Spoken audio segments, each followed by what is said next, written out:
এক কাপ রং চা, সাথে বিস্কুট, তুমি ছাড়া জীবনটাই আমার পুরোই শূন্য। আসসালামু আলাইকুম, কেমন আছেন সবাই? আশা করি যে যেখানে আছেন আল্লাহর রহমতে অনেক ভালো আছেন। আলহামদুলিল্লাহ, আপনাদের দোয়ায় আমরাও অনেক ভালো আছি। তো এত সন্ধ্যায় যেহেতু বসে আছি, সন্ধ্যার সময় কিছু না খেলে কেমন একটা হয় না। তো চলে গেলাম তাড়াতাড়ি করে রান্নাঘরে। সেখানে যে আমি চা বসায় দিলাম, এইটা চায়ের পানি দিলাম, দিয়ে চিনি দিছি, দিয়ে দারচিনি দিছি, এলাচ দিছি, আর তেজপাতা দিছি, রং চা। আমি জানি না কে কে দেন বা কে কে দেন না, হয়তো বা কী কী দিছি জানি সেটাও জানি না। আমি এভাবে রান্না করি আর কি, যার কাছে যেটা ভালো লাগে। তো যাই হোক, এদের পানিটা ফুটানোর জন্য দিয়ে আসলাম। দিয়ে এসে ঘরে একগুচ্ছ কাপড় ছিল, সেগুলো তো গুছাইতে হবে, তাই না? এভাবে তো রাখলে কেমন একটা দেখায় না। তো তার জন্য চলে গেলাম তাড়াতাড়ি করে ঘরে যাওয়ার পরে আমি কাপড়গুলোকে গুছিয়ে নিচ্ছি আর কি। প্রচুর বৃষ্টি হয়েছে, এদিকে কাপড়গুলোকে শুকানোর জন্য অনেক কষ্ট হয়ে গেছে। মানে শুকাইতে পারতেছি না, যেহেতু ছোটো বাচ্চা আছে, তারা তো সব সময় কাপড়গুলোকে নোংরা করতেছে। কি করব কিছুই বুঝতে পারতেছি না, কাপড় কীভাবে শুকাইবো। তো পরে ভাবলাম যে হচ্ছে ঘরে তো ফ্যান চলে, যেহেতু এখন ওইভাবে শীতটা নামে নাই আর কি। দিনে ফ্যান না চললেও রাতে তো ফ্যান চালায়। তো এই জন্য ভাবলাম ঘরে একটা রশি টাঙায় নিই, নেওয়ার পরে ছোটো বাচ্চার যে কাপড়গুলো আছে সেগুলো হচ্ছে আমি ওখানে লেড়ে দিই, মানে আড়াতে দিয়ে দিলেই তো কাপড়গুলো বাতাসে শুকিয়ে যাবে। আইডিয়াটা ভালো না? যাই হোক, কমেন্টে জানাবেন আইডিয়াটা ভালো না খারাপ। তাই দিয়ে সবগুলো শুকান যেগুলো কাপড় ছিল সেগুলো আমি গুছায় নিচ্ছি। তো এবার শুকান কাপড়গুলো যেগুলো গোছানো হয়ে গেছে সেগুলো আমি র্যাকেতেও মানে উঠায় রাখবো, আর যেগুলো ভিজে ছিল সেগুলো একটা রশি টাঙাবো ঘরের মাঝখান দিয়ে, তারপরে আমি সেগুলোকে দিব। বাইরেও কতগুলা দড়ি টাঙানো ছিল, তো সেগুলোতে দিছি, দেওয়ার পরে শুকাই নিয়ে, যেহেতু আমার পিচ্চি একটা বাচ্চা আছে। পিচ্চি বলতেও ভুল হবে, মানে কি হাঁটতে শিখছে, মানে হেঁটে বেড়ায় আর কি।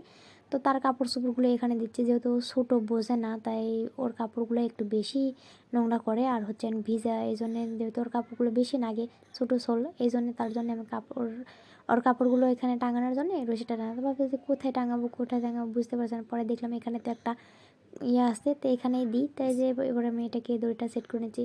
কী একটা অবস্থা, একটা দড়ি টাঙ্গায়ও খাইতে পারি না, দেখছেন কেমন একটা অবস্থা হয়ে গেছে। যাই হোক, আপনাদের সাথে মজা করলাম। তো এটাও যেহেতু সন্ধ্যার টাইম, মশার অত্যাচার বেশি হয়ে যাবে, তো তার জন্য জানালাটা তাড়াহুড়ো করে লাগাই দিলাম, জানালাটা আগে। এর মাঝখানে আমার ছোটো মেয়েটা দেন ঘুর ঘুর ঘুর ঘুর করতেছে, মানে কোনো কাজ করেও শান্তি নাই। আমি যেখানে যাব সেখানেই যাবে, মানে একটা সেকেন্ড তারা মাকে না পেলে মানে পাগল হয়ে যায়। এই যে দেখছেন, খাটের মানে উপরে উঠতেছে, কি না করে। তো যাই হোক, কাপড়গুলো শুকাতে দিচ্ছে আর কি, শুকানোর জন্যে। আমার ছোট্ট মেয়েটার কাপড়গুলো শুকানোর জন্য এনে দিচ্ছি ওখানে, আর এদের দিয়ে দিলাম। এই তো কাপড় টাপড় শুকানো দেওয়ার পরে আমি ঘরটাকে গুছিয়ে গাছিয়ে নেবো, যেহেতু সন্ধ্যার টাইম না অগোছালো থাকলে কেমন একটা দেখায় না। যেহেতু আমার বাড়িতে বাচ্চারা আছে, সেই জন্য আর কি, তাদের জন্য এই মানে বুদ্ধিটা দেওয়া আর কি, বুদ্ধিটা বের করা।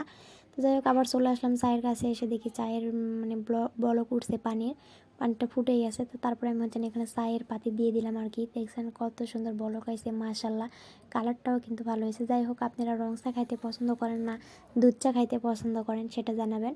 আমার কাছে দুটোই ভালো লাগে, আমি রং চাও খাই, দুধ চাও খাই, আমার কাছে না বলতে কিছুই নাই। তো এদের দেখেন ঘরের মধ্যে কি একটা অবস্থা করে রাখছে, ছোটো বাচ্চা কাচ্চা থাকলে আর কি কমো কন। তো যাই হোক, তাদের মানে কিছু তো আর বলাও যাবে না, কারণ তারা বললেও শুনবে না, যেহেতু বুঝে না। তারা মানে যেটা করবে সেটাই, আপনি হাজারবার না করলেও শুনবেন না। তো কি আর করার, আমি মা তো তার জন্যই আসি, তাই না? ওরা মা খাবে আর আমি হচ্ছেন গোছায় গাছায় ঠিক করব, এটাই তো আমার কাজ সারাদিন। তো যাই হোক, তাদের ওগুলো খেলনাপাতি আমি উঠায় রাখলাম, রাখার পর আমি বিছানাটাকে ঠিক করতেছি। এই তো আমার ছোট্ট একটা ঘর, এই ঘরেতে আছে হাজারো সুখ শান্তি। আপনি দামি ঘরে থাকেন, দামি আসবাবপত্র জিনিসপত্র ব্যবহার করেন, তাতে কি, যদি আপনার সুখ না থাকে? আলহামদুলিল্লাহ, ছোট্ট একটা ঘরে থাকি, কুড়ে ঘোরা হোক আর যেটাই হোক, যেটা আপনারা মনে করেন, এটাই আমার কাছে আমার রাজপ্রাসাদ। তো এখানে আমার হাজারো সুখ শান্তি আছে। আর এই ঘরের প্রত্যেকটা জিনিস আমার নিজের হাতে, ছোটো ছোটো যে জিনিসগুলো আছে দেওয়ালে টাঙানো, প্রত্যেকটা জিনিস আমার ভালোবাসা দিয়ে তৈরি করা। তাই আমি আমার ঘরটাকে গুছিয়ে রাখি, যেহেতু আমার ছোটো বাচ্চা আছে, তারপরে কিন্তু আমার অলসতা লাগে না। এই ছোটো ছোটো বাচ্চা নিয়ে আমি আমার ঘরের গুছানো মানে জিনিসগুলোকে গুছিয়ে রাখি, ঘরটাকেও গুছিয়ে রাখি, যতটুকু পারি ততটুকু সবসময় গুছিয়ে গেছে রাখতে ভালো লাগে। এলোমেলো হয়ে থাকলে কেন জানি নিজের কাছেও ভালো লাগে না। আর আমি এর ফাঁকেও আমি কোনো কিছু যদি মনে চাই যে এটা বানাবো, তো ওটা আমি সময় হলেও যদি দিনে নাও পারি, তারপর আমি রাতে ওই জিনিসটা মানে বানানোর পর আমার ঘরেতে আমি রেখে দিই। আলহামদুলিল্লাহ, আমি অনেক কিছুই পারি, একেবারে যে না পারা তাও না। তারপরে যতটুকু পারি আমি নিজেই নিজের করি যে আলহামদুলিল্লাহ আমি কারো কাছে কোনো জিনিসের জন্য বলি না এটা করে দেন বা ওটা করে দেন। আমি নিজেই সব কিছু তৈরি করে নিজে আমার ঘরটাকে গুছিয়ে গাছে রাখি। আমি সব কিছু আমার নিজের হাতেই তৈরি করা আর কি। তো এরপরে যেহেতু বিছানাটাকে ঝাড়ু দিয়ে নিছি, এবার আমি হচ্ছে ঘরের মেঝেটা আর কি ঝাড়ু দিয়ে নেবো। তো এদের ঘরের মেঝে ঝাড়ু দিয়ে নিচ্ছি, কী বলবো জানেন, ছোটো বাচ্চা থাকলে সবসময় একটা ঘর দুয়ার যে কতবার ঝাড়ু দিতে হয় জানে না। তারপরে কী করবো, যেহেতু ছোটো বাচ্চা তাদেরকে তো আর কিছু বলতেও পারে না, নাও করতে পারে না। তো আলহামদুলিল্লাহ আল্লাহ আমাকে যেভাবে রাখছে ছোটো বাচ্চা কাচ্চা নিয়ে, তাতে আমি লাখো লাখো শুক্রিয়া আদায় করি আল্লাহর কাছে।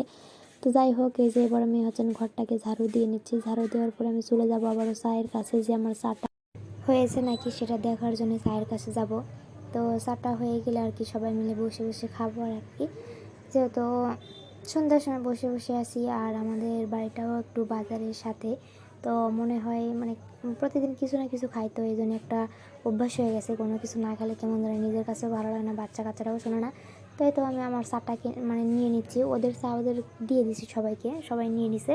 তো এই তো আমি একটু আমার চাটা একটু ডেকোরেশন করে নিচ্ছি, যেহেতু আপনাদের সামনে আপনাদের সাথে শেয়ার করব, তো ভাবলাম একটু সাজা গুজাই শেয়ার করি আর কি। তো যাই হোক, আমি কিন্তু আপনাদের কথার মাঝে অনেক করলাম, যাই হোক কিছু মনে করবেন না। তো এই তো হচ্ছে সন্ধ্যার নাস্তা খাওয়া হচ্ছে। তো যাই হোক, আমার ভিডিও যদি ভালো লাগে অবশ্যই পাশে থাকবেন। আল্লাহ হাফিজ।